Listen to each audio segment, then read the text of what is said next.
É licenciada em Geografia, vertente de Geografia Humana, é mestre em Gestão do Território e Urbanismo pelo IGOT, da Universidade de Lisboa, e em Ensino de Geografia. E é doutora, né, em Geografia e especialização em Planejamento Urbano e Regional em 2019. Ela desenvolveu a tese de doutoramento com tributos da gestão e planejamento da mobilidade urbana para a construção das cidades saudáveis, com pós-doutoramento do FCT, e é membro do Core Group da Rede MOVE da Universidade de Lisboa, rede de investigadores que trabalham sobre mobilidade urbana inteligente. Então, Ana Louro, agora é com você, tá bom? Muito obrigado pela participação também. Obrigada, muito obrigada. Em primeiro lugar, obrigada pelo convite. Deixem-me só tentar partilhar a tela. Obrigada, Glauco, e obrigada a toda a organização pelo convite para estar aqui presente. Como oradora, estaria sempre a ver o workshop, obviamente, com interesse. Deixem-me tentar. Conseguem ver?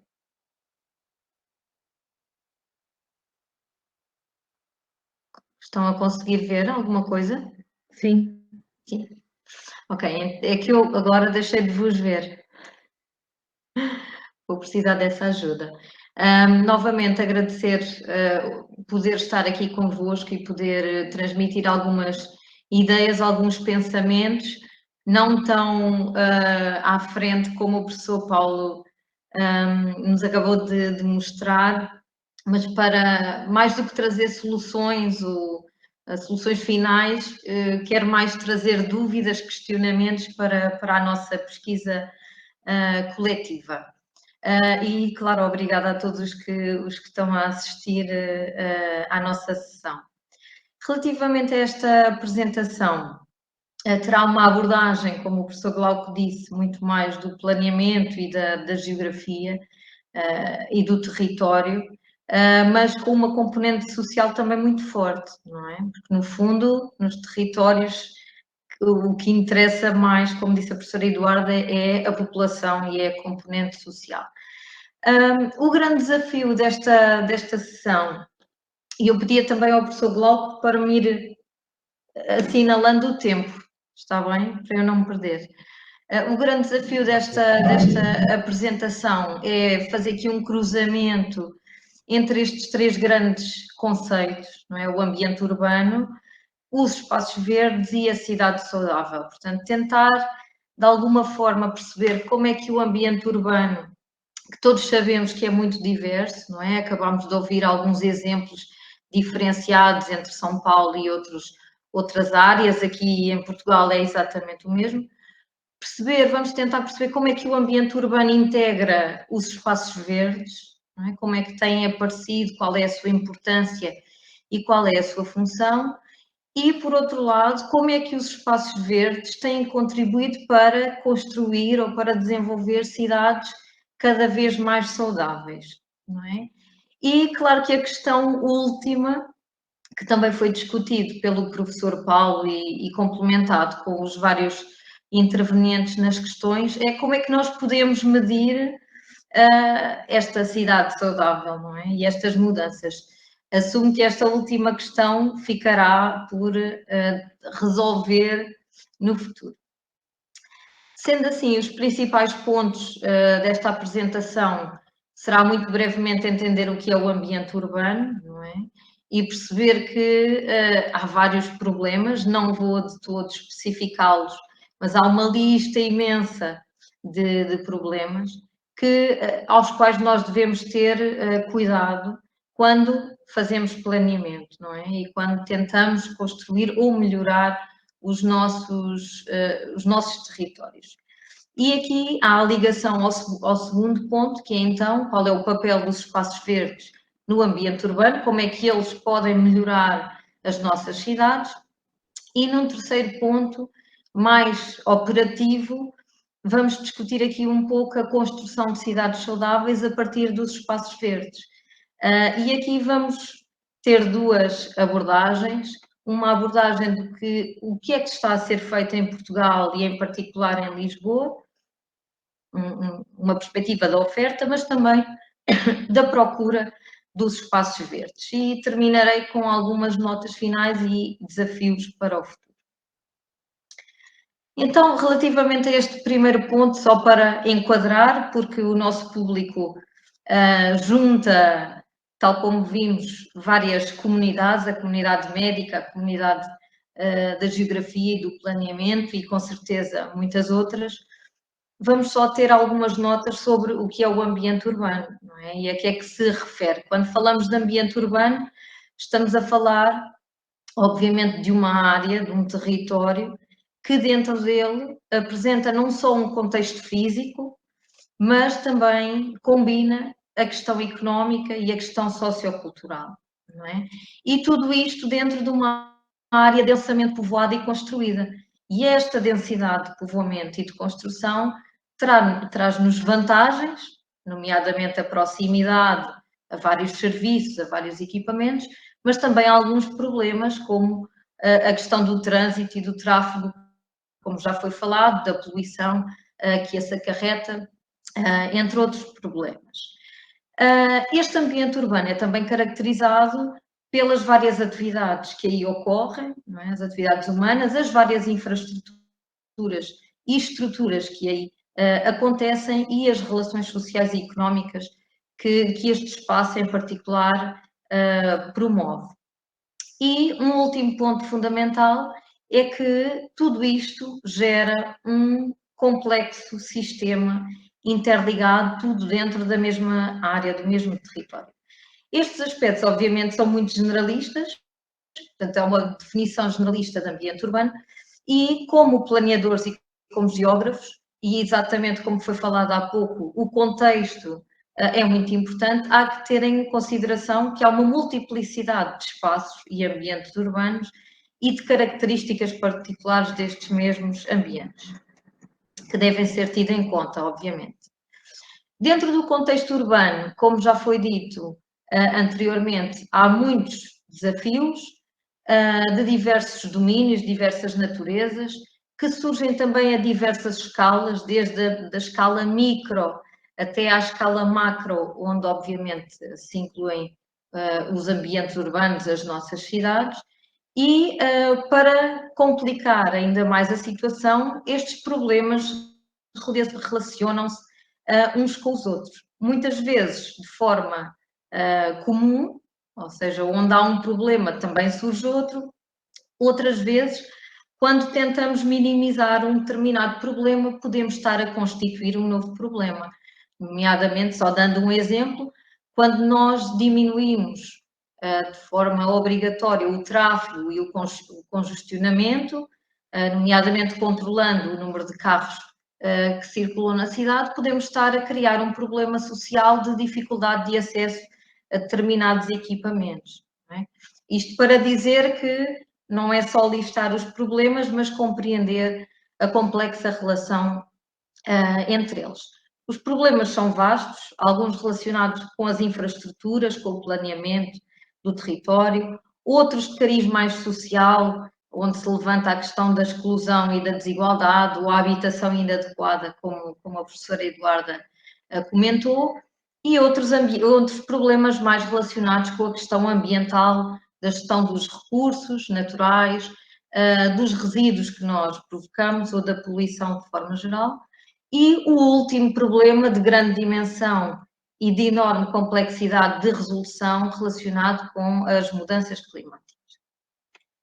Estes desafios, ou esta listagem, também ela é bastante genérica, mas há que terem atenção que dentro de cada território, e até podendo constituir aqui algumas diferenças entre grandes regiões e continentes, também temos diferentes realidades e, portanto, as soluções, como o professor Paulo falava há pouco, as soluções que nós, cientistas, podemos apresentar para um contexto europeu podem não ser tão úteis aplicadas ao contexto norte-americano, por exemplo, ou africano, ou outro qualquer. E, portanto, também temos de ter algum cuidado quando fazemos a nossa lista de soluções e perceber que o local é realmente importante. Mostro-vos aqui um exemplo da questão da segurança urbana e da insegurança, por sua vez, que é um problema, obviamente, transversal a todos os territórios, mas com realidades distintas entre eles, não é? Enquanto, por exemplo, em Portugal e na generalidade da Europa, há uma baixa taxa de criminalidade e um enorme sentimento de segurança e, portanto, a nossa utilização do espaço público, do espaço aberto ou do espaço verde é diferente, obviamente, de um contexto onde há uma maior taxa de criminalidade e um sentimento de insegurança alargado, quer ao nível da utilização do território, quer também ao nível do policiamento, não é? da confiança no policiamento. E passamos rapidamente então para o nosso foco dos espaços verdes em ambiente urbano. E isto para dizer, inicialmente, que a preocupação e o cuidado com os espaços verdes nas cidades e no planeamento não é de todo recente. E estes espaços verdes na cidade surgem desde há décadas e até mais, surgem com algumas funções tradicionais, nomeadamente a questão da separação de espaços dentro da cidade e de funções, por exemplo, para separar a função residencial da função comercial, ou até de outras funções que anteriormente estavam localizadas no centro das cidades, como as funções da indústria, a função do lazer, obviamente, sendo que o lazer tem evoluído ao longo do tempo com a melhoria das nossas condições de vida, do aumento dos rendimentos e do tempo disponível exatamente para estas tarefas ou atividades de não trabalho, dá-nos também a proximidade com a natureza e, obviamente, também tradicionalmente apresenta a função de embelezamento do espaço urbano. Só passando aqui por alguns modelos históricos para vermos como os espaços verdes são importantes desde há várias décadas de planeamento. Vou-vos mostrar aqui dois exemplos muito paradigmáticos, por exemplo, com o modelo que Howard apresenta da sua cidade-jardim, em que há aqui uma tentativa de combinar o melhor dos dois mundos, do mundo urbano e do mundo rural, numa nova forma de planeamento da cidade, através da construção de uma malha radioconcêntrica, em que dentro desta malha radioconcêntrica, em que obviamente a rodovia tem este peso na construção do espaço, surgem os espaços verdes, não é? De forma bastante diferenciada. Pode-se ver que os espaços verdes têm aqui uma função central, nos parques centrais e no centro das cidades construídas, mas não só. E, portanto, dentro deste desenho arquitetado por Howard e pelos arquitetos que colaboraram, surgem vários tipos de espaços verdes, não é? Desde os tais centrais e grandes espaços, como vos disse há pouco, os grandes parques urbanos, que tinham a função de pulmão verde destas cidades, mas surgem outros espaços de menor dimensão, como os jardins e os parques residenciais, muito mais locais e próximos à habitação, os jardins comunitários com outras funções, nomeadamente a produção agrícola ou as atividades comunitárias. É também sublinhada a existência de alguns corredores verdes associados às grandes avenidas, a existência de parques e outros espaços públicos obviamente, alguns espaços que têm a função associada à preservação natural e a áreas de conservação. Portanto, como vemos, a função do espaço verde e esta multiplicidade não é de todo recente. Só mostrar aqui um exemplo, curiosamente brasileiro, de Maringá, onde a maioria destes princípios da cidade de jardim foi aplicada e, portanto, temos aqui uma cidade onde o verde é realmente importante na construção da própria cidade. Um outro exemplo, embora tenha sido falado anteriormente pelo professor Paulo sobre a cidade dos 15 minutos e a questão da proximidade e de ser difícil intervir ou criar estes novos espaços, A verdade é que já se fala há muito deste modelo de proximidade, não é? Nomeadamente com este modelo da unidade de vizinhança, que foi revisitado posteriormente com algumas atualizações. A verdade é que nós podemos procurar ir construindo esta unidade de vizinhança, o bairro e a dita cidade dos 15 minutos, alterando pequenos aspectos que nos possam ser possíveis dentro de uma área já consolidada, não é? O professor Paulo falou da destruição total das cidades ou de partes da cidade para uma nova reconstrução, mas a verdade é que podemos procurar ir reconstruindo ao longo do tempo. Só para vos falar deste modelo da unidade de vizinhança, este primórdio da cidade dos 15 minutos, era também baseado ou organizado em função de uma área central onde estavam os principais equipamentos coletivos, mas onde os parques e os jardins eram de grande relevância, apresentavam já grande relevância e, portanto, deveriam representar cerca de 1/10 deste espaço da unidade de vizinhança. Na atualização deste conceito, é muito curioso ver que um dos tópicos reforçados é exatamente o espaço verde e o espaço público, reforçando a importância da multifuncionalidade destes espaços, não só como espaço de embelezamento, nem de aproximação à natureza, mas dotando-o de mais importante, e da função sustentável ou ambiental associada à não impermeabilização total do solo destas porções de território, destas unidades de vizinhança. E passamos para uma perspectiva muito mais recente, que é aquela que trabalhamos atualmente. Portanto, ao longo do tempo, as cidades obviamente foram crescendo, não só em densidade, mas muitas vezes também em área, foram-se espraiando para dar resposta à necessidade crescente de conseguir dar resposta a toda a população aí residente, mas um ponto importante, um ponto de viragem relativamente recente, mas com grande importância, é a chegada deste novo paradigma da sustentabilidade. Portanto, essencialmente a partir da década de 60 e com grande incidência na década de 80, começa-se a ganhar uma maior preocupação e consciência ambiental. Não é? Há vários documentos que fazem emergir esta consciência ambiental, nomeadamente em 87, com a publicação do relatório de Brundtland, que desenvolve o conceito de desenvolvimento sustentável, que todos nós conhecemos atualmente. Alguns anos envolvidos na Conferência do Rio, surge um documento que operacionaliza este conceito alargado de desenvolvimento sustentável a uma escala urbana e a uma escala local, através da Agenda 21 local, e de reforçar também uma curiosidade,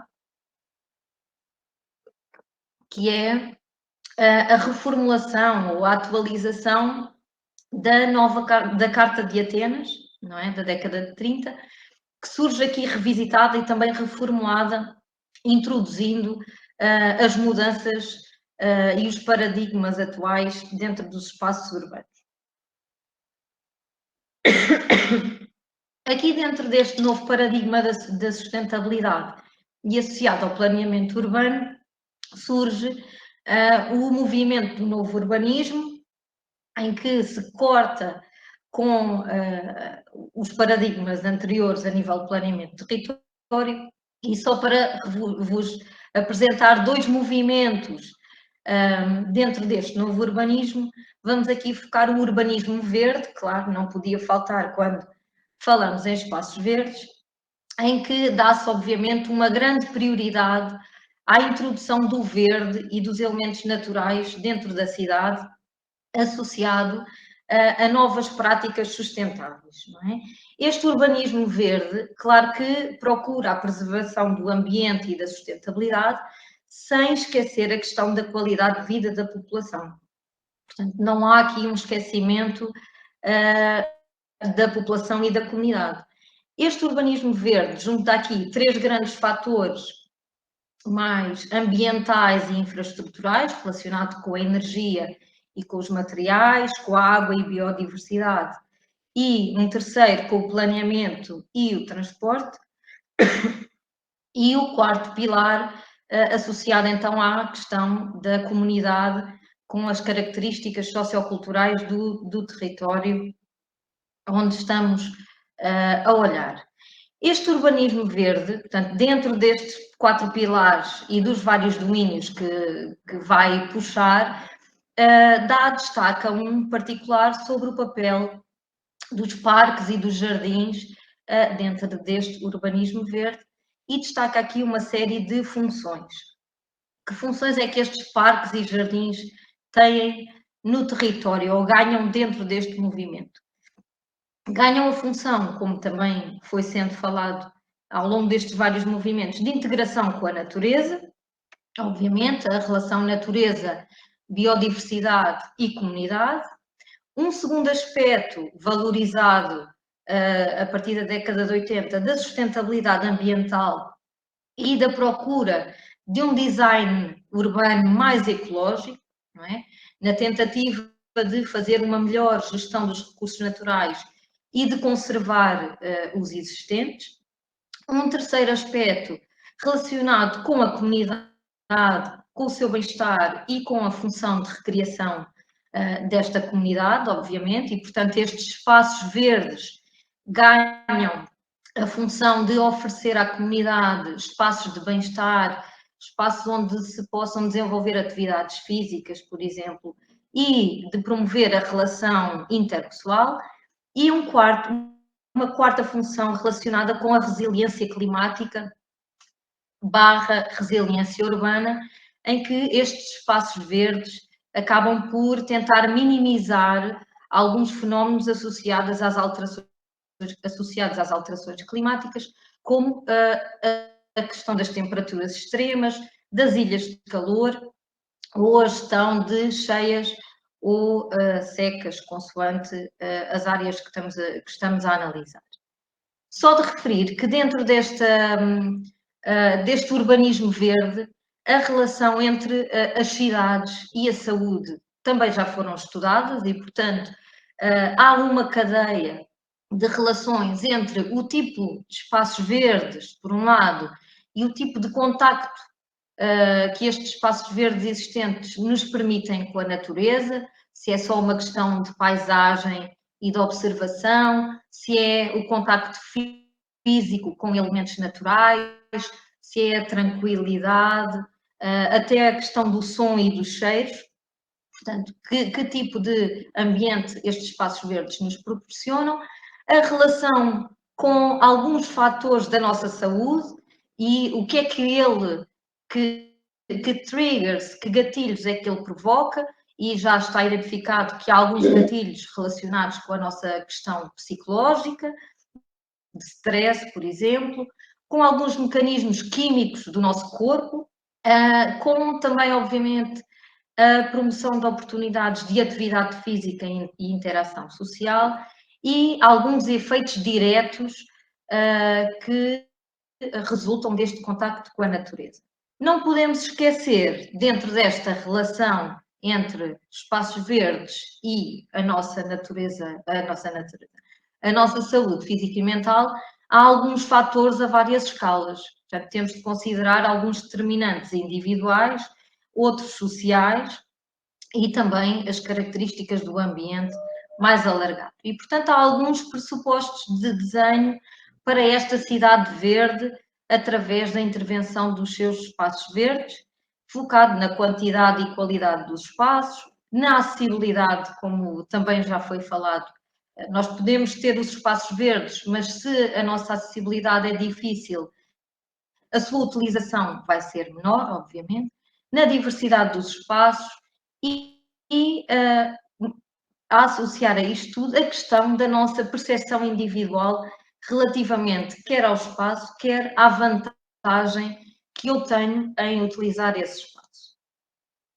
Um outro movimento de planeamento urbano que também surgiu a partir da década de 80, com o despoletar do conceito de desenvolvimento sustentável, surge este conceito paralelo, mas que muito se relaciona, que é o conceito de cidades saudáveis. Aqui há uma clara ligação entre a saúde médica, se pudermos dizer assim, ou a discussão saúde-doença, com o planeamento urbano e com a cidade. E, portanto, surge este conceito que visa conjugar ou criar uma perspectiva holística no planeamento urbano. Só de destacar que aqui neste conceito de cidade saudável, o importante não é chegar a uma determinada meta, portanto, não há um nível de saúde mínimo a que a cidade deve chegar, mas sim o que importa é promover o processo de criar cidades cada vez mais saudáveis, não é? Para criarmos estas cidades saudáveis, mais uma vez, temos de ter em atenção, ou a base desta perspectiva, é a intervenção, por um lado, holística, por outro lado, multiescalar, num conjunto muito alargado de determinantes da saúde, que incluem desde determinantes muito individuais, a questão da idade, do género e das minhas condições individuais, e por vezes até genéticas, embora tivesse sido uma discussão que o professor Paulo levantou. Depois, um segundo nível de determinantes associadas à nossa comunidade e à nossa rede social. E um terceiro nível mais alargado, que junta fatores ambientais, socioeconómicos e culturais, onde entra, por exemplo, a questão da educação, a questão da alimentação, dos serviços que a cidade tem, a questão do emprego, entre muitos outros. Ora, estes determinantes têm obrigatoriamente de ser introduzidos na leitura do planeamento urbano, não é? E quando pensamos planeamento urbano focado na questão social da saúde e na procura de uma cidade saudável, temos de considerar 3 grandes domínios, como nos apresenta Marcos da Costa. Estes 3 domínios relacionam o ambiente físico da cidade, o ambiente social e depois as redes de serviços e o acesso aos serviços, quer aos serviços de saúde, quer aos serviços sociais que são complementares aos serviços de saúde.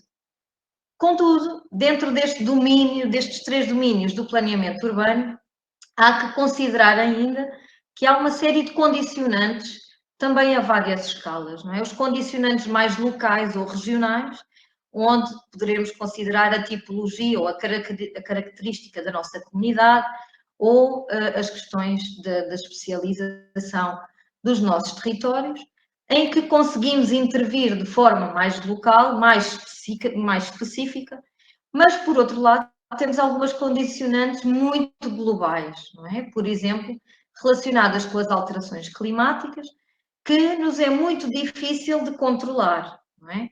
É difícil de intervir nos problemas, porque são vários, e de ter a certeza que conseguimos trazer impactos positivos nessas alterações. E, portanto, temos de trabalhar aqui estas várias escalas.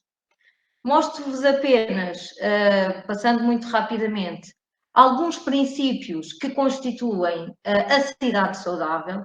Não vos vou ler os princípios um a um, mas isto para dizer que estes princípios vêm exatamente responder aos 3 domínios anteriores, à componente do ambiente físico, do ambiente social e dos equipamentos e das redes de serviços que nós temos nos nossos territórios. E chegamos aqui à parte difícil, que é perceber, ok, então como é que passamos destes princípios de planeamento urbano, neste caso orientados para a cidade saudável, é o foco aqui, perceber quais são os seus impactos na saúde e, em particular, nesta discussão que temos aqui hoje na mesa, como é que os espaços verdes das cidades conseguem impactar positivamente a nossa saúde e bem-estar. Ora, nisto surgem já alguns estudos, nomeadamente da Organização Mundial de Saúde, em que desenham e listam aqui um pouco a cadeia das consequências, a cadeia dos impactos, entre o primeiro nível, que é a característica dos espaços verdes, e depois os seus impactos de forma genérica, e depois os impactos na saúde, mas a verdade é que, apesar de termos este desenho, esta cadeia de impactos, o que temos vindo a constatar é que medir estes impactos torna-se cada vez mais difícil, não é? Até porque quando passamos, uma coisa é nós medirmos os resultados ou os efeitos de uma determinada mudança no território, não é? A melhoria de de uma determinada área verde gerou, por exemplo, uma maior procura dessa área verde da população, que por conseguinte melhorou os seus níveis de atividade física, há mais realização de desporto, há mais pessoas a andar durante mais tempo ao longo do dia, mas depois, quando queremos chegar aos impactos na saúde, é difícil de medir, não é? Até porque depois surgem muitos outros fatores para além da mera utilização destes espaços verdes. E chegando aqui a um ponto de síntese, percebemos então que os espaços verdes dentro do planeamento urbano não é recente, como vos disse, como começámos por ver, mas a verdade é que estes espaços verdes dentro do planeamento têm ganho novas funções, não é? E se no início dos inícios, naqueles primeiros modelos que vos mostrei, da cidade-jardim ou da unidade de vizinhança, as áreas verdes muitas vezes funcionavam como separação de espaços, neste momento o que nós queremos é que estas áreas verdes funcionem como ligação dos espaços, não é? E, portanto, estes espaços intersticiais da cidade ganham uma função positiva e não uma mera função de embelezamento. A segunda função que nós falámos do lazer tem sido cada vez mais promovida, articulada, não só articulando o lazer com as práticas de atividade física, com a mobilidade ativa, com as questões do bem-estar físico e mental, e também com a promoção de um sentimento de comunidade, não é? Criar lugares onde a comunidade consiga contactar, portanto, os indivíduos consigam contactar, criar laços com a sua comunidade local. Obviamente que se mantêm as funções de proximidade com a natureza e o embelezamento do espaço, mas surgem ou são reforçadas novas duas funções relacionadas então com a função da sustentabilidade ambiental e com a manutenção dos ecossistemas, e um último ponto associado à função destes espaços verdes com as mudanças climáticas, como é que eles podem minimizar estes problemas que nós já temos sentido ao longo do tempo. E agora passamos para a nossa realidade, a nossa prática, mostrando aqui alguns exemplos de Portugal. Do lado da procura destes espaços verdes, vou-vos mostrar aqui algumas realidades pré-Covid. Todos nós sabemos, ainda há pouco falámos, o Covid veio mudar aqui algumas realidades, não é? E também com as práticas da procura dos espaços verdes isso aconteceu. Vou-vos mostrar o exemplo da área metropolitana de Lisboa. Contudo, vou-vos mostrar que estas práticas não foram generalizadas para todos os grupos da população. E, por outro lado, vou-vos mostrar a perspectiva das estratégias e da oferta também aqui nestes espaços, dando um caso particular da cidade de Lisboa. Relativamente à procura, vou-vos mostrar alguns resultados de um estudo, neste caso foi o estudo do meu projeto de tese, que foi realizado antes da pandemia surgir, onde nós conseguimos identificar algumas práticas, neste caso de atividades físicas. Questionámos um conjunto de mais de 400 famílias distribuídas pela área metropolitana de Lisboa, questionámos sobre a prática de 4 atividades físicas. 2 delas indoor, portanto dentro de um ginásio, outras 2 outdoor. Isto para termos esta diversidade. E conseguimos criar aqui 4 perfis de práticas de atividades físicas, desde o perfil das famílias que praticam alguma atividade física, e estamos aqui a falar de pelo menos um dos indivíduos da família, praticam alguma atividade física de forma bastante regular, pelo menos uma vez por semana, na sua área de proximidade. Um segundo perfil de prática regular, mas que procuram já o município ou outro município para essa prática. E depois 2 outros perfis, um terceiro perfil de uma prática de atividade física de forma mais recreativa, o que nós chamamos de prática recreativa, porque a frequência é reduzida, não é consistente, e um último perfil de inatividade das famílias. O que é que constatamos? Constatamos que neste conjunto foi a prática do andar, quer seja por mero lazer, quer tenha um objetivo mais relacionado com uma prática de atividade saudável. Esta foi a atividade mais frequente, portanto, 23% das famílias, em 23% das famílias, pelo menos um indivíduo anda regularmente.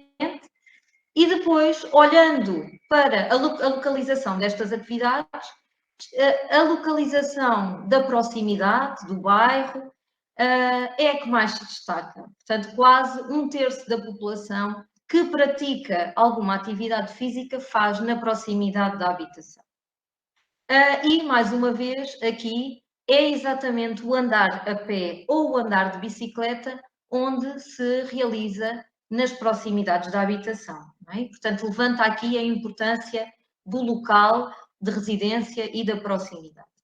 Por outro lado, e considerando aqui as várias, olhando como um todo para a área metropolitana, mas tentando perceber se há diferenças de comportamento entre as áreas mais densas, o centro, que é a cidade de Lisboa, ou coroas mais distantes, mais periféricas e também elas mais de cariz mais periurbano, foi muito interessante notar que a população residente em área urbana muito densa, o centro da cidade de Lisboa, ou áreas suburbanas adjacentes, apresenta aqui um equilíbrio entre a procura das atividades na rua, nos espaços abertos, mas também no indoor, não é? No ginásio, enquanto a população que reside em áreas mais periurbanas, menos densas, acaba por ter uma maior tendência de procurar as atividades ao ar livre. Para além desta localização, portanto, a localização da residência e a tipologia urbana da área ser relevante, é também evidente que há fatores socioeconómicos que interferem nestas práticas, não é? Nomeadamente a existência de crianças, que se revelou um fator positivo em termos das práticas, enquanto, por outro lado, a existência de idosos na família, no agregado, é um fator penalizador e, portanto, mais uma vez sublinha aqui um fator de exclusão ou de vulnerabilidade desta comunidade idosa, que seria uma das que, eventualmente, a atividade física e a ida a estes espaços abertos seria mais vantajosa, são aquelas que, por algum motivo, não conseguem usufruir. E o rendimento também revelou aqui alguma relação com as práticas, sendo as famílias com maior rendimento que mais praticam estas atividades e de forma mais regular. Por outro lado, alguns fatores de percepção, quer do espaço de residência, quer da percepção sobre si próprio, revelam, trazem-nos aqui alguns elementos para discussão. Por exemplo, quanto melhor a minha percepção sobre o estado de saúde ou sobre a minha qualidade de vida, maior é a minha prática e procura dos espaços verdes e espaços abertos para a atividade física. Já o sentimento de segurança apresenta-nos aqui uma relação pouco clara, obrigando-nos a ir de forma mais focada a cada caso de estudo e perceber qual é o contexto. Indo à questão do Covid, o que é que aconteceu? Tal como aconteceram em todos os países do mundo, em determinada altura, em determinado momento deste processo, surgem alguns momentos de confinamento, não é? Portanto, surgem grandes restrições à nossa saída de casa, à nossa circulação, sendo que é-nos permitido sair de casa para determinadas funções básicas, nomeadamente a aquisição de bens alimentares, a ida ao médico, mas também a saída para passeios higiênicos. Portanto, pelo menos em Portugal, é declarado pelo Estado e pela Direção-Geral de Saúde que a saída para um espaço aberto é fundamental para a manutenção da nossa saúde física e mental. E, portanto, estas restrições à circulação, o termos os equipamentos fechados e termos a obrigatoriedade de estar na área de proximidade da habitação, levou a uma maior prática de atividade física e a uma maior procura dos espaços abertos nas áreas envolventes às residências. E, portanto, obviamente que quantos mais espaços verdes e abertos cada comunidade apresentava, maior a sua frequência. Durante este período de pandemia, a Direção-Geral de Saúde realizou 2 inquéritos também à população nacional. Estes inquéritos eram sobre a alimentação e a atividade física e muito rapidamente foi possível ver que a prática da atividade física aumentou com a existência desta pandemia e, curiosamente, ou não, mas tal como se revelaram nos inquéritos anteriores, a caminhada é a atividade que mais surge, não é? Comparativamente às atividades de fitness, à dança, à bicicleta, entre outras, e também, curiosamente, é a caminhada que aumentou exponencialmente a sua prática ao longo do período de pandemia. Portanto, este primeiro inquérito foi aplicado em 2020 e o segundo inquérito em 2021. E, portanto, haverão vários fatores que levaram a este aumento da prática da atividade física. Contudo, apesar deste aumento da prática da atividade física, como vos disse, nem todos os grupos tiveram esta mesma sorte, não é? E num projeto realizado por uma equipa também aqui do Centro de Estudos Geográficos, em que a professora Eduarda Costa faz parte, neste projeto muito vocacionado para os idosos, portanto, a questão da acessibilidade e a mobilidade dos idosos, neste caso durante o período de pandemia, vimos que eles foram bastante afetados. Não é? Em alguns fatores, portanto, questionando estes idosos em algumas áreas urbanas do país, questionando sobre a capacidade de caminhar e sobre a segurança que sentem, notamos logo que há alguma vulnerabilidade nesta comunidade e esta vulnerabilidade é diferenciada entre géneros. Não é? Podemos ver aqui nesta primeira tabela que o género masculino sente-se muito mais seguro para andar a pé à noite na sua área de residência do que as mulheres, por exemplo. Por conseguinte, as mulheres consideram que o espaço de residência é mais bem servido de transporte público, pois também são elas que mais o utilizam. E estas condições são também diferenciadas com as faixas etárias dentro deste grande grupo etário. Um ponto importante é então perceber se esta comunidade idosa considera que o espaço onde reside tem parques ou jardins suficientes para as suas necessidades, não é? E vemos que, neste caso, um pouco mais de metade concorda que a sua área de residência apresenta esta tipologia de espaços. Portanto, não, temos de discutir se este valor é positivo ou não, não nos parece, não é? Sendo que depois 1/3 da população discorda que a sua área de residência tem parques, jardins, áreas verdes suficientes. Vimos também, obviamente, que esta resposta é diferenciada entre casos de estudo e, curiosamente, é na cidade de Lisboa onde há uma maior percentagem de população de idosos que nos respondeu que, sim senhor, a sua área de residência tem espaços verdes e parques suficientes. O que é que aconteceu com o Covid? Perguntando se as pessoas, estes idosos, frequentavam áreas verdes e jardins e outras áreas na proximidade de áreas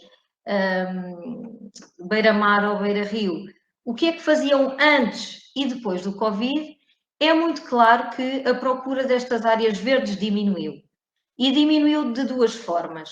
Quem nunca utilizava o espaço, a percentagem de população que nunca usava o espaço verde aumentou, o que mostra aqui um aumento da inatividade destes idosos, e quem procurava pelo menos uma vez por semana estes espaços diminuiu também, não é? Portanto, claramente há uma redução da procura dos espaços. E quando questionados sobre a função da caminhada, o padrão é exatamente o mesmo. Portanto, houve uma diminuição generalizada da realização desta procura de espaços verdes e da realização da caminhada. Vou passar isto, não sei como está o meu tempo. E passamos aqui para o que é que está a acontecer. Sim. Ok, perfeito. Passando aqui para o exemplo do que está a acontecer na intervenção dos espaços verdes em Portugal e depois, em particular, na cidade de Lisboa. Só para mostrar aqui um exemplo do que se passa nos municípios que pertencem à rede portuguesa de municípios saudáveis em Portugal, temos 69 municípios, as suas atividades, as suas iniciativas respondem a uma grande diversidade de públicos-alvo, como vocês veem aqui do lado direito, algumas iniciativas para crianças, outras para séniores, outras para a população em geral, e também respondem a uma série de áreas de atuação, não é? Algumas muito focadas na promoção da saúde e do bem-estar físico e mental, outras orientadas para a prevenção de comportamentos de risco, e um outro conjunto, que é esse que nós vamos analisar, relacionados com a qualificação ambiental e desenvolvimento territorial. Portanto, é aqui o eixo, a área de intervenção que relaciona de forma mais direta a cidade com a saúde.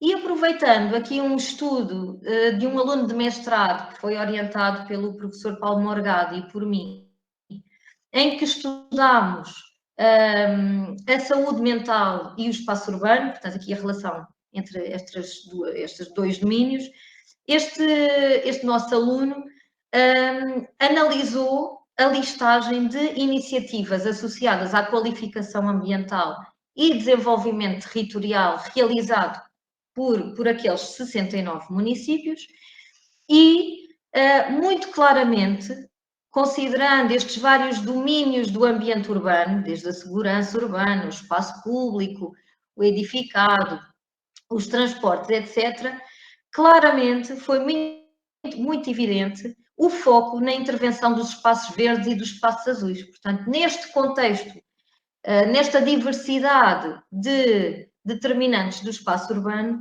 é exatamente a intervenção nos espaços verdes e azuis onde surgem mais iniciativas. Portanto, para Portugal, contaram-se 41 iniciativas e destas, 11 delas realizaram-se dentro da área metropolitana de Lisboa.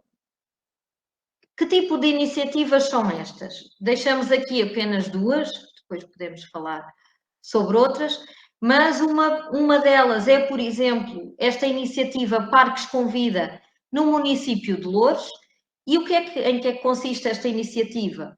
O município de Loures tem 4 grandes parques urbanos e o município quis criar ou valorizar a multifuncionalidade destes parques. Portanto, já temos o parque, portanto, a infraestrutura, o espaço está lá, mas como valorizar? Criando um programa com uma diversidade grande de atividades regulares para toda a população e, portanto, criar atrativos para que as pessoas não só passeiem no parque, mas realizem diferentes atividades dentro destas áreas verdes, não é? Atividades físicas, atividades culturais, etc. Uma outra segunda iniciativa é as iniciativas das hortas urbanas no município de Oeiras, em que tem também aqui uma multifuncionalidade. Portanto, não só a questão da produção agrícola de subsistência, que na realidade tem um peso muito pequeno, porque a verdadeira função destes espaços é a promoção dos relacionamentos comunitários, mais do que propriamente a subsistência alimentar das famílias, embora seja, obviamente, um ponto importante.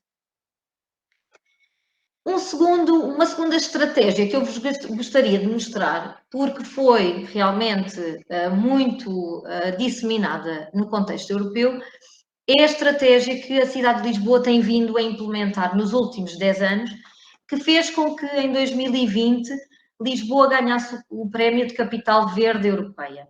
E porquê é que ganhou este prémio? Porque nos últimos 10 anos houve um investimento massivo na cidade em prol do desenvolvimento sustentável, da mobilidade sustentável, dos usos do solo urbano, da adaptação às mudanças climáticas, entre outras coisas. E, portanto, foi esta estratégia combinada, multifatorial e em muito pouco tempo que fez com que a cidade ganhasse esta nomeação.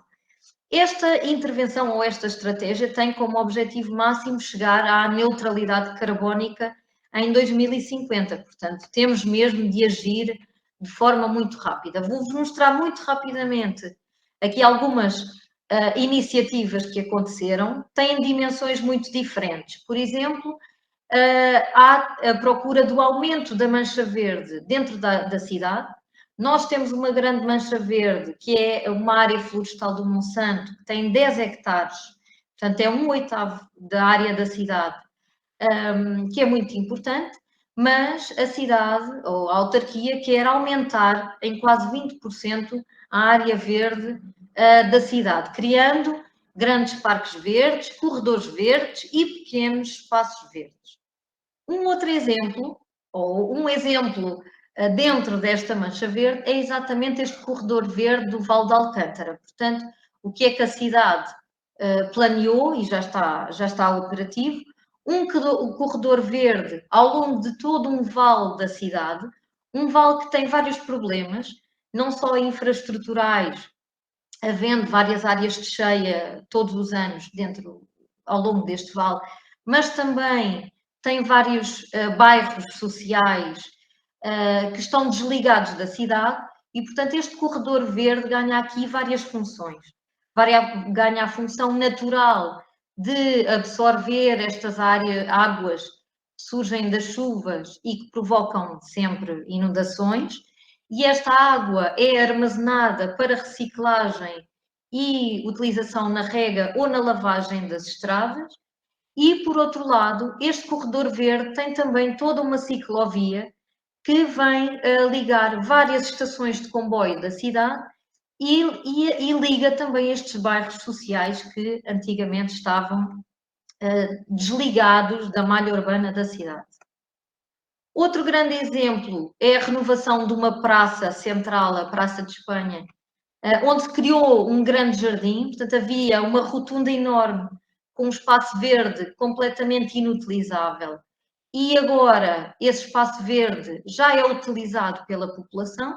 Isto obrigou aqui a uma reorganização do trânsito para dar força a esta função ambiental e social do espaço, ou outras pequenas iniciativas, como as hortas comunitárias, ou a alteração do tipo de plantas que estão na cidade. Portanto, estamos a tirar tudo o que é grama, tudo o que é relevado, e apostar na plantação de sequeiro, minimizando a questão da rega, a utilização da água e a necessidade de cuidados. Últimas notas. Como é que nós, então, conseguimos discutir o papel dos espaços verdes no ambiente urbano? Claramente temos de pensar em duas perspectivas diferentes, não é? A primeira é a oferta, o que é que temos dentro das nossas cidades, e por um lado, o primeiro nível é conhecer as tipologias e as características desses espaços para conseguir medir o seu potencial no ambiente urbano, e isto implica medir o seu potencial na saúde da população e no ambiente, e perceber que estratégias já existem e o que é que nós podemos fazer mais, não é? Muitas vezes não precisamos de criar, criar um mega projeto, mas podemos ir criando projetos mais pequenos, mas que também vão contribuindo como um todo nesta melhoria do ambiente urbano.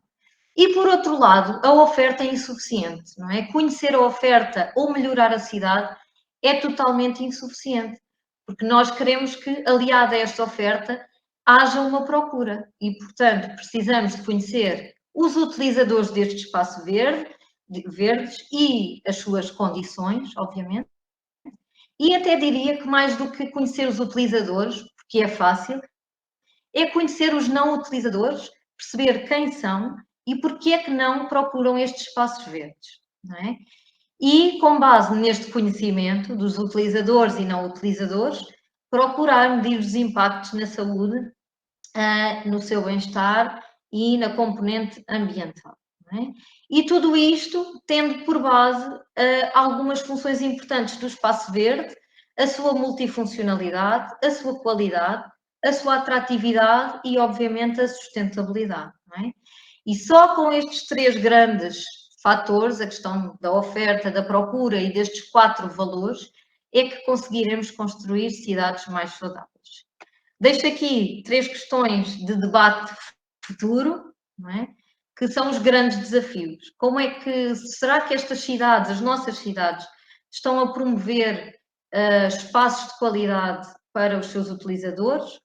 Será que estas práticas que nós identificamos na pandemia conseguirão manter-se na nova realidade? E, obviamente, será que estes espaços verdes e estes espaços abertos conseguem responder às mudanças climáticas que nós temos identificado? Muito obrigada a todos e a todas.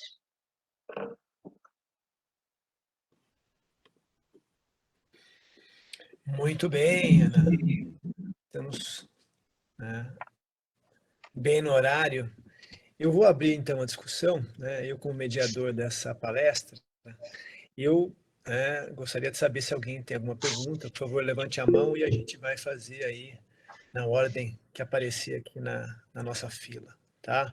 Já vi que a Lucimara levantou a mão, tá? Se alguém quiser perguntar mais, eu também tenho algumas perguntas, mas eu vou deixar, né, nosso público perguntar, depois a gente coloca aí os questionamentos para a Ana Lura.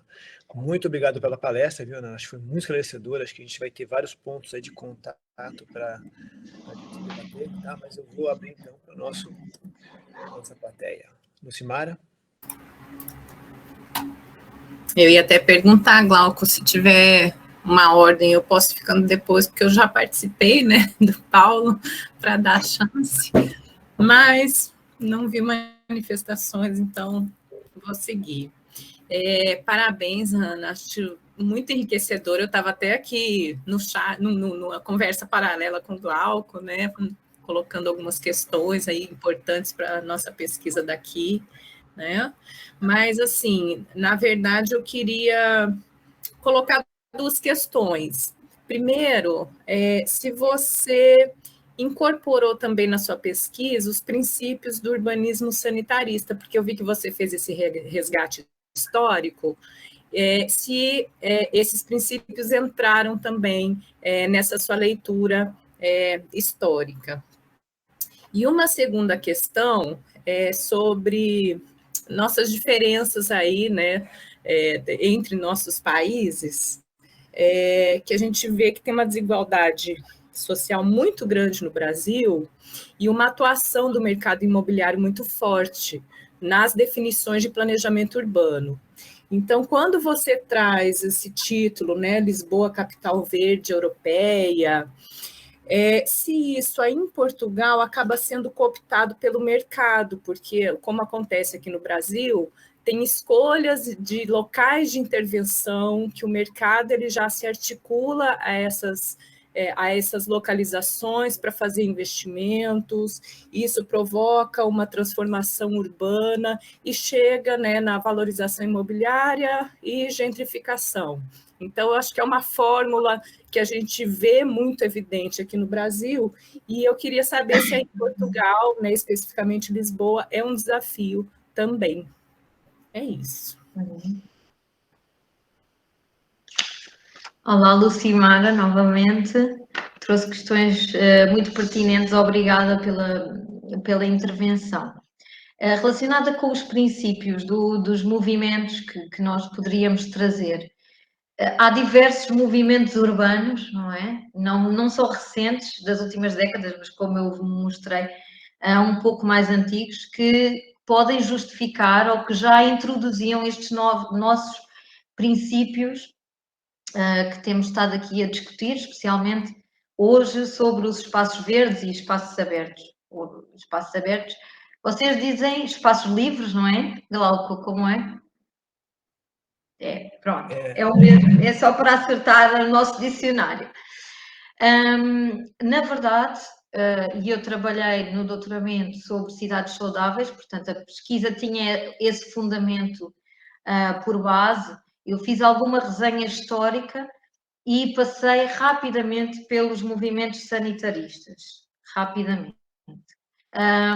Claro que tentei cruzar aqui uma série de movimentos, mas como a tese relacionava cidades saudáveis e mobilidade em si, o foco não era este ponto, mas também dá para extrair, não é, informação, não foi a base, não é? Não foi a base, mas poderíamos muito facilmente relacionar estes vários movimentos que acabei por introduzir aqui e muitos outros que acabei por falar na tese. Aqui tínhamos pouco tempo para essa discussão, mas faria todo o sentido de recuperar, não é, este movimento sanitarista e os seus princípios e reformular com base nos dias de hoje, porque obviamente a cidade evolui, embora haja problemas que se mantêm, não é?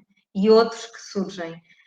Claro que aqui o grande problema, como eu disse, pelo meio, é quando os problemas se começam a relacionar uns com os outros e é difícil encontrar a ponta do novelo, não é? Mas claro que poderíamos ir buscar o movimento sanitarista para a discussão. Relativamente às desigualdades, aqui em Portugal, obviamente, através de estudos é fácil, estudos comparativos, não é, entre países, a desigualdade social, a desigualdade socioeconómica não é tão evidente quanto no Brasil, embora também haja, obviamente, e diria até que está a aumentar, não é? A desigualdade aqui em Portugal. Estão a surgir vários problemas com a habitação, com o emprego, com os rendimentos, com muito maior severidade. E, portanto, a desigualdade está a aumentar.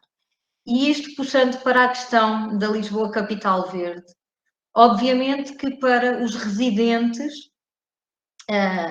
o prémio ou a distinção é uma distinção em si, a distinção em si, enquanto residente, e eu falo porque sou residente em Lisboa, não nos trouxe, eu não fico mais satisfeita, ou não fico muito mais satisfeita por viver numa cidade que recebeu uma distinção. A cidade recebe muitas outras distinções que nós nem sabemos, mas fico satisfeita porque perto da minha área de residência se criou um mega parque urbano, não é? Portanto, a mim interessa-me a prática e em que é que eu posso usufruir. Eu penso que isso é a vantagem, não é? Este prémio em si, ao contrário de muitos outros, que são distinções que não têm nada palpável por trás, esta distinção, a bem da comunidade residente, quer a utilizadora, é positiva porque trouxe realmente uma mudança drástica à cidade. Não só, eu mostrei-vos alguns exemplos associados ao espaço verde, mas não foi só no espaço verde. Pronto, houve muitos outros domínios, nomeadamente associados à mobilidade, à inovação tecnológica, que a cidade implementou nos últimos 10 anos. E, portanto, eu penso que fico mais satisfeita por essas alterações do que propriamente pela notoriedade da cidade. A questão da notoriedade da cidade e do prémio leva-nos a outra discussão relacionada com o marketing territorial, não é? Que claramente é um fator que faz disputar o preço do solo. E para quem está, as mudanças são ótimas, porque valoriza a sua habitação e é envolvente. Para quem quer entrar, é um fator penalizador, não é? A procura de uma área de residência, de uma habitação próxima de um parque verde ou de um parque florestal, acaba por ser penalizada porque esta estratégia fez aumentar o uso do solo, o preço do solo. Não é? E a cidade de Lisboa está a enfrentar exatamente esse problema. Portanto, há aqui uma bolha especulativa que conjuga vários fatores que fez com que nos últimos 3, 4 anos o preço da habitação duplicasse, ou mais que duplicasse. E, portanto, é muito difícil o cidadão de rendimento médio, eu diria até médio-alto, conseguir adquirir uma casa na cidade. Não é? A não ser que já tenha uma casa na cidade e que venderá com este valor que já está empolado por todo o fenómeno especulativo. Não é? Portanto, diria que, obviamente, há uma vantagem em termos ganho este projeto, que é realmente a cidade tem mudado. A nível da utilização do espaço é vantajoso porque temos acesso, melhor acesso a espaços de qualidade, mas obviamente que isto vai ser um dos fatores que vai interferir depois com a questão do preço do solo e com o acesso à cidade. Muito bem, mais alguém quer perguntar para a Ana? Alguém? Ninguém aqui? Eu posso fazer uma pergunta, mas pronto, algumas dos resultados foram ali, também já tenho aqui conhecimento sobre eles. Mas acho que era mais uma pergunta, nem é bem uma pergunta, é mais um comentário polémico. Essa visão sanitarista, do ponto de vista histórico, ela fazia algum sentido, mas infelizmente, eu acho que é isso que devíamos colocar hoje. A Covid mostrou-nos que se calhar precisamos de voltar a olhar para essa visão sanitarista, infelizmente é um muito mau sinal, em algumas realidades, não é? Porque obviamente este acontecimento não quer dizer que não se venha a repetir. E mais, eu não tenho uma visão tão otimista assim, porque acho que temos falado muito de poluição, falámos de vírus, estamos a esquecer-nos da água e do problema da contaminação da água. E voltamos então a ter que pensar na visão sanitarista, porque a água já não vai só afetar os mais pobres, como foi com a Covid e com a residência, não é? A água vai afetar toda a gente. Se houver problemas de contaminação, de infiltração, etc., claro, uns mais que outros, mas imaginem uma população escolar que até pode ter uma mescla social, pode-se estar numa área em que por algumas dessas condicionantes vai ser afetada da mesma forma, ou seja, futuramente temos que, se calhar, incorporar algum aprendizado, não é? Que tivemos da história, para alocá-lo hoje à questão da água, em particular a questão da água, porque a epidemiologia já percebemos, temos a questão da poluição, estamos a compreender cada vez melhor. A água será terrivelmente, porque é uma forma, regamos os nossos alimentos, são várias formas de contaminação. Eu tive a oportunidade de assistir fazer algumas visitas com o grupo da saúde de Manaus, e o processo de contaminação com o agrotóxico de áreas de proximidade, de áreas com cultura de peixe, etc., depois vem uma série de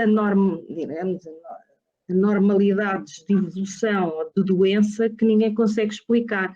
São os problemas no fígado, são a toxicologia dos fetos, que ninguém está a associar, mas que têm basicamente que ver com coisas muito básicas, que é comer um alimento que teve nessa proximidade e nós não controlamos.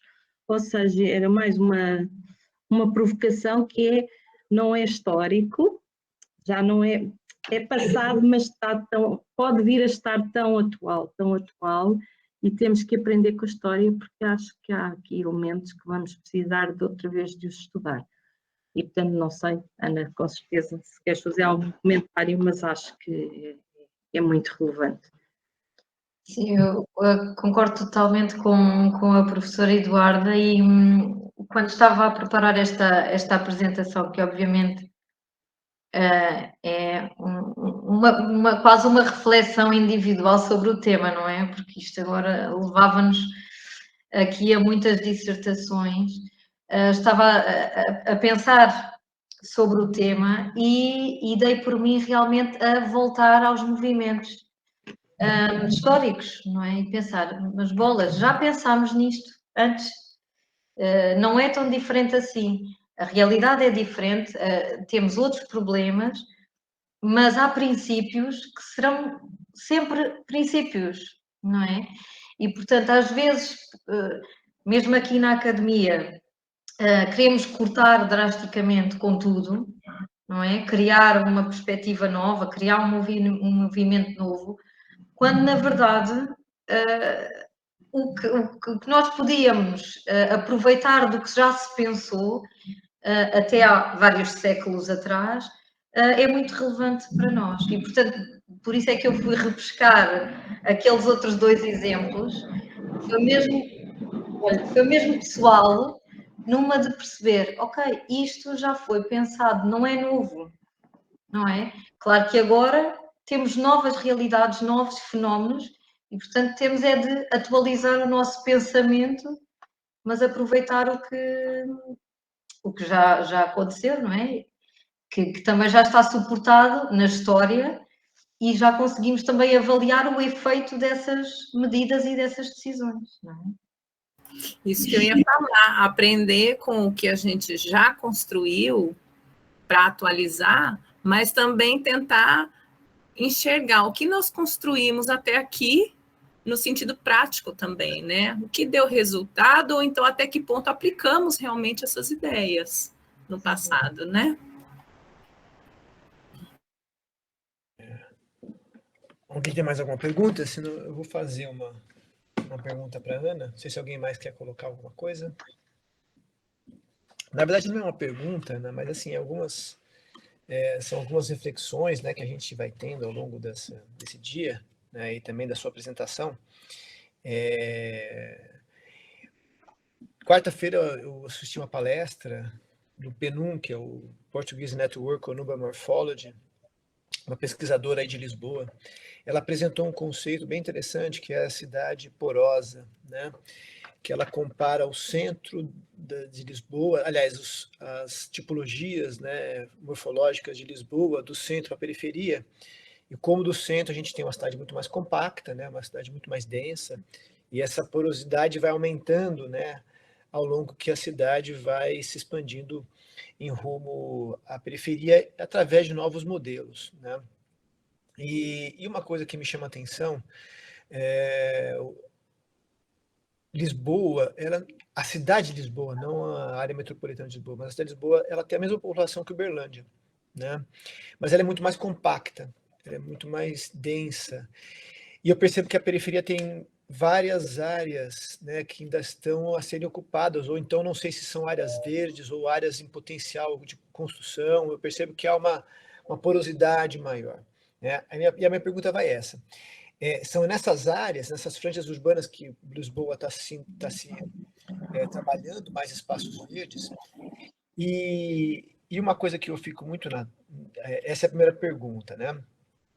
Ou seja, tem a ver com o desenho da cidade, que tem esse grande potencial de criar áreas verdes, né?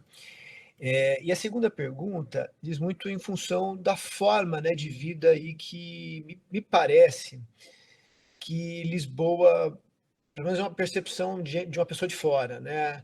É uma cidade que tem um sistema de transporte relativamente, um metrô relativamente que cobre uma grande área, né? O que eu quero dizer assim, a facilidade da vida das pessoas que vivem em Lisboa, ela é fácil e que permite as pessoas usarem mais as áreas verdes, ou seja, você acha que porque a gente está falando muito de questão de desigualdade, e é uma coisa muito importante, né? A gente já debateu muito, né?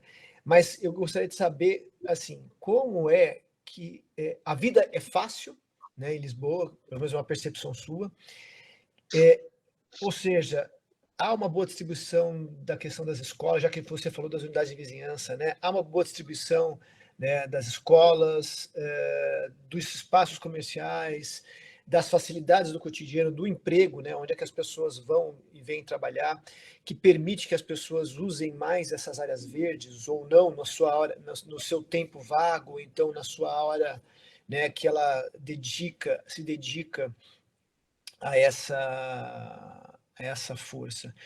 Eu pergunto muito isso vendo, né, observando um pouco como as pessoas usam a cidade. Me parece que tem um uso intenso da cidade. Não conheço muito a periferia, conheço mais as regiões centrais, né?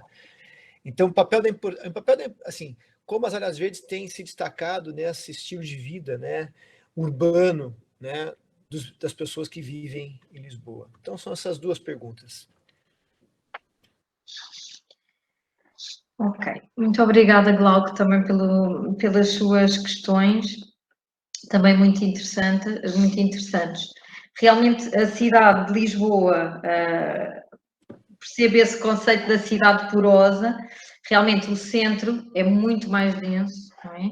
E isto falando mesmo da cidade, não da área metropolitana, e na periferia, ou nas áreas mais afastadas do centro, há realmente mais espaço aberto, não é? Porque o centro da cidade é realmente muito denso, muito consolidado, e portanto não há grande margem de manobra, não é? Para grandes intervenções. Embora que haja algumas pequenas bolsas expectantes, muito associadas ao imobiliário, que aguardam alguma definição, e existe, mas não tem uma grande dimensão.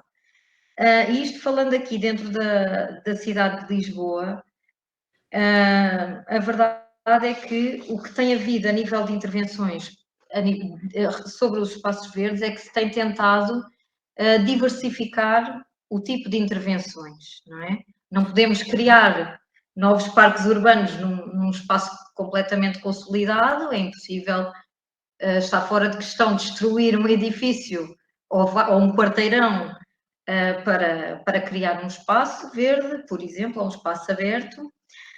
Mas a verdade é que a cidade ou a autarquia tem tentado diversificar o tipo de intervenções.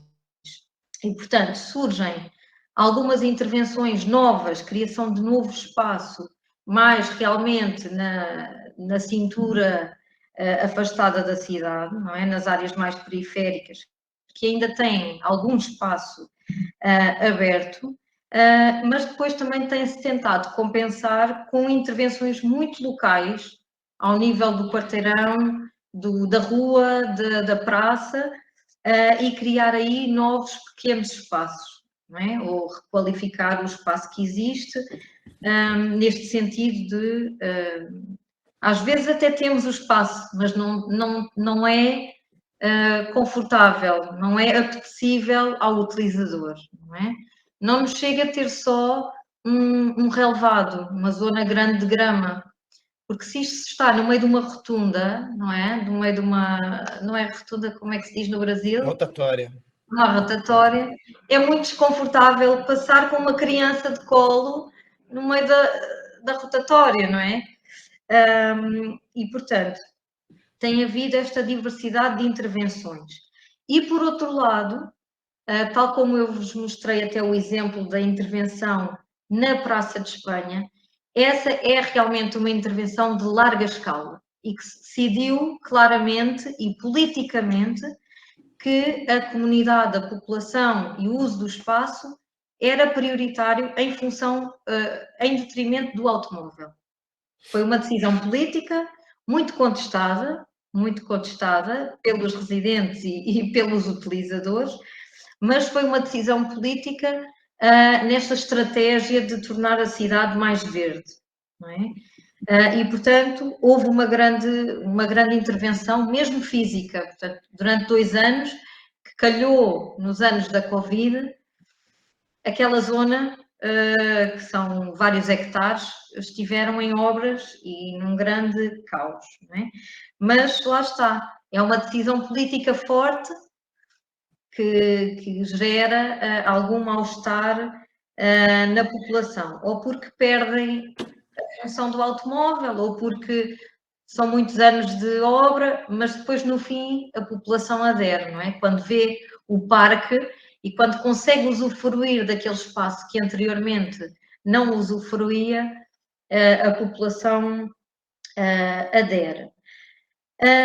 Relativamente à questão do dia-a-dia e se é fácil utilizar a cidade, não é muito fácil utilizar a cidade, mas eu diria que isso depende da área da cidade onde a pessoa reside, em combinação com as áreas de vivência da pessoa durante o dia. Se eu, por exemplo, no meu caso particular, eu trabalho muito perto da minha área de residência e, portanto, ao fim do dia, eu consigo apanhar os meus filhos na escola, ir ao parque infantil que é em frente à escola, ou se não for a esse, eu tenho um parque infantil à porta de casa. Não é? E, portanto, tenho um cotidiano muito fácil a nível logístico, mas isto não é o padrão. Não é? O padrão é residir em Lisboa e trabalhar fora, não é? E ter a escola na cidade.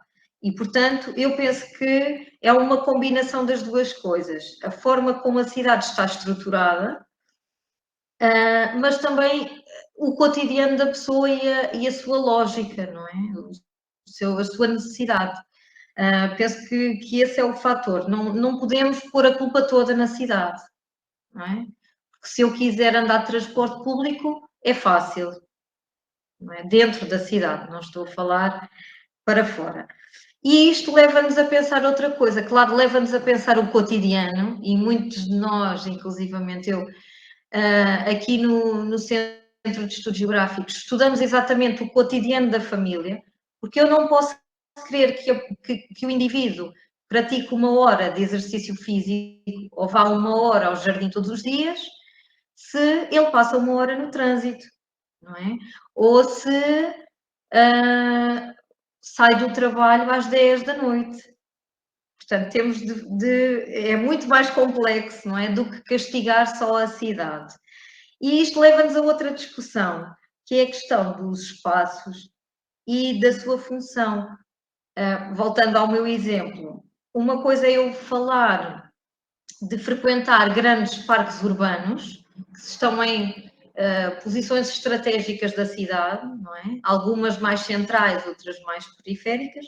Outra é o jardim de proximidade. E isto leva-nos a uma leitura multiescalar do território que se vai relacionar com o meu cotidiano. Provavelmente no dia-a-dia eu funciono à escala muito local, não é? Preciso da proximidade e no fim de semana que tenho tempo, não tenho outras obrigações, então estou disponível para procurar outros equipamentos de nível superior e que estão mais afastados da minha área de vivência. Não é uma discussão fácil. Mais uma vez, não podemos castigar, por um lado não podemos castigar a cidade, por outro não podemos castigar a família, porque temos de entender o seu contexto, não é? E, portanto, isto associa-se à questão do tempo, que também é uma questão que me é muito cara e que foi a questão da minha tese de mestrado, da dissertação de mestrado, é o tempo das famílias e como é que esse tempo faz com que eu tenha comportamentos diferenciados dentro da comunidade ou dentro da cidade. Ana, só para fechar essa questão, porque uma das coisas que a gente discute bastante na cidade, né, é a questão da densidade, questão dos padrões, né, construtivos, e Lisboa me parece, eu posso estar redondamente equivocado, né, mas as cidades, pelo menos a cidade, o que eu conheço de Lisboa é que grande parte dela, as pessoas habitam em edifícios, né, não sei se é uma verdade, né, eu não sei o quanto da população, e se isso faz com que essas áreas verdes elas tenham uma importância maior na vida da população, né?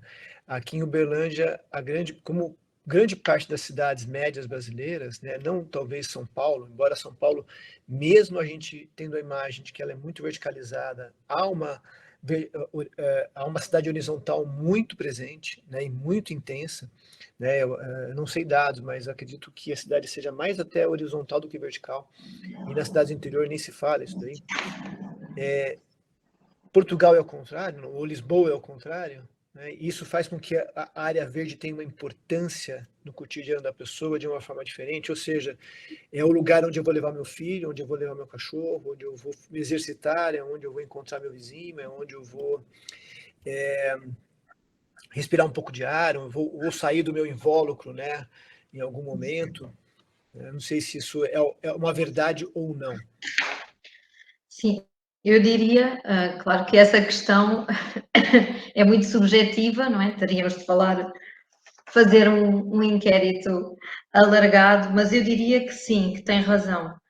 Porquê? Porque quanto maior a densidade, maior a densidade do edificado, não é?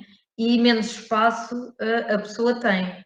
E, portanto, aqui em Lisboa há algumas zonas, algumas áreas, alguns bairros de edificado unifamiliar que têm algum espaço exterior, às vezes não muito, poucos metros quadrados, mas têm um pequeno jardim na traseira da habitação, comparativamente com o padrão do edificado do resto da cidade.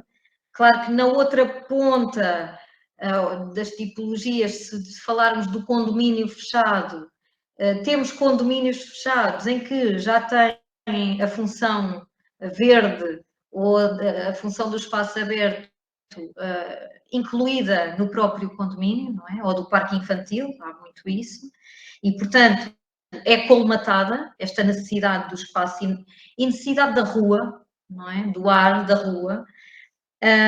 Eu penso que isso se confirma realmente aqui na cidade de Lisboa, não é? Há áreas em que há uma maior densidade de habitação ou o edificado não permite o acesso a um espaço exterior, a necessidade de um espaço aberto na envolvente é muito importante. E, portanto, aí ganha importância, e aqui em Lisboa é muito claro, muito evidente, a questão das praças, não é? Não só para esta função da pessoa sair à rua, mas a função social. E é muito normal encontrarmos nas praças serem arborizadas e terem mesas e cadeiras, onde por norma está a população mais idosa, não é? Que necessita de sair à rua para reforçar essas relações comunitárias. Ao contrário das outras áreas onde a habitação é unifamiliar, e isto não falando do modelo mais periurbano, não é? Que também é unifamiliar, mas com uma natureza diferente. As pessoas que têm espaço na sua própria habitação acabam por não sentir tanto essa falta. E eu digo isto porque foi muito evidente no Covid a questão do espaço exterior. Muito evidente. O que é que aconteceu em Lisboa? Especialmente na cidade de Lisboa. Nós estávamos enclausurados em casa, não é? E deram-se dois fenómenos. Um primeiro fenómeno foi a procura de casa na cidade, mudança de casa na cidade, que tivesse varanda ou um espaço aberto. Um pequeno jardim, um pequeno quintal, mas até bastava uma pequena varanda. Portanto, foi muito clara essa mudança, essa procura de habitação dentro da cidade. E um segundo fenómeno foi a saída da população da cidade de Lisboa para municípios periféricos, onde domina o alojamento unifamiliar com espaço exterior. Portanto, isto vem revelar a importância do espaço exterior, claramente, não é? Que é, eu estando privada de fazer a minha vida do dia a dia, estando enclausurada na minha casa, eu preciso de espaço exterior, não é? E, portanto, deram-se esses dois fenómenos, e por isso é que assumo que sim, que num espaço de maior densidade, que não tenha qualquer, que a habitação não tenha qualquer espaço em que a pessoa consiga estar ao ar livre, é fundamental o espaço comunitário, quer seja um jardim, uma praça, qualquer uma destas tipologias de espaço. Perfeito. Eu acho que nós já estamos no nosso horário, né? 12h15 aqui no Brasil. Eu não sei, que horas são aí? 6h15? É isso? Aqui, 4. São 2 horas de diferença agora? São 4 e 1/4. Ah, tá. 4 Então, são 4 horas de diferença, é verdade. 4 horas de 16 e 15, sim. 16h15. Então, eu acho que essa primeira parte a gente pode encerrar por aqui, né? Regressaremos aí às 2 horas, então às 6 horas, 6 horas aí de Portugal, tá? Então, acho que essa foi uma manhã muito produtiva, né? Acho que foi muito rica o debate, todas as exposições, as perguntas, tá? Espero vê-los à tarde aqui. Vamos dar aquela pausa para o almoço aqui, tá? E depois nós regressaremos, então, tá bom? Com a palestra do Júlio, tá? A Lucimara vai mediar, e depois nós teremos aí algumas apresentações. Ok? Muito obrigado a todos, então, por essa primeira parte, por essa primeira, né, Ana, muito obrigado, agradecer de novo ao Saldiva, que não está mais aqui, mas foi muito importante também, tá? E são visões bem legais para esse nosso tema das cidades saudáveis. Tá bom? Então, os vejo às 2 horas aqui. Tá? Até já.